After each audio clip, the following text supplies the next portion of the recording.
اسے بتانا کہ میرے ہاتھوں کو سرسراہٹ نے اتنا مفلوج کر دیا ہے کہ چٹکیاں بے اثر ہوئی ہیں۔ اسے بتانا کہ میری حساسیت نے بے وقت بے حسی اختیار کی ہے۔ اسے بتانا کہ خود کلامی کا مرحلہ بھی اسی سے باتوں میں طے ہوا تھا۔ اسے بتانا کہ اپنے ہونے کا بوجھ اب اس قدر بڑا ہے کہ میرے ہونے کے سر میں چاندی اگی ہوئی ہے۔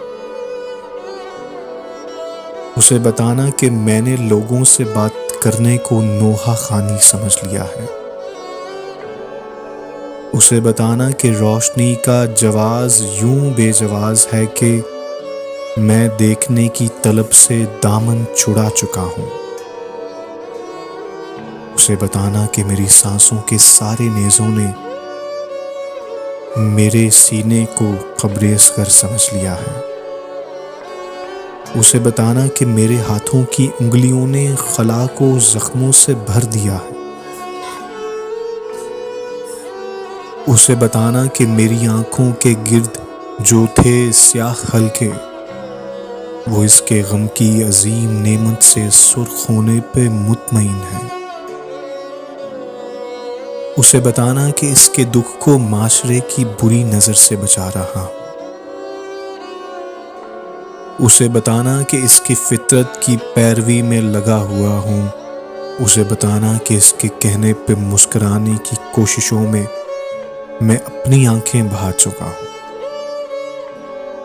اسے بتانا کہ اب کسی کی بھی کال سننے کا کوئی مقصد نہیں رہا ہے۔ اسے بتانا کہ میں پچھلے برس سے میسج کا کوئی پیکج نہیں لگا رہا۔ اسے بتانا کہ اس نے تحفے میں ایک گھڑی جو کہ مجھ کو دی تھی وہ اس کے جاتے ہی رک گئی تھی۔ اسے بتانا کہ وقت میرا رکا ہوا ہے۔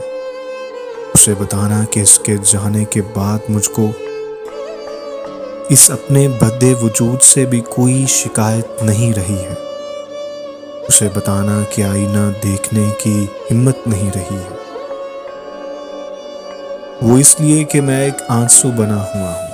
اسے بتانا کہ میری آواز میری چیخوں کا ساتھ دینے سے منحرف ہے۔ اسے بتانا کہ میرے کانوں میں اس کے جانے کی چاپ یوں بس گئی ہے جیسے میرے مقدر میں وہ نہیں ہے۔ اسے بتانا کہ اب مجھے بے جواز ہونے کا کرب آرام دے رہا ہے۔ اسے بتانا کہ دور رہ کر میں اس کی اطراف میں کہیں ہوں۔ اسے بتانا کہ وہ نہیں ہے تو میں نہیں ہوں۔ اسے بتانا، اسے مگر کچھ بھی مت بتانا، وہ رو پڑے گا۔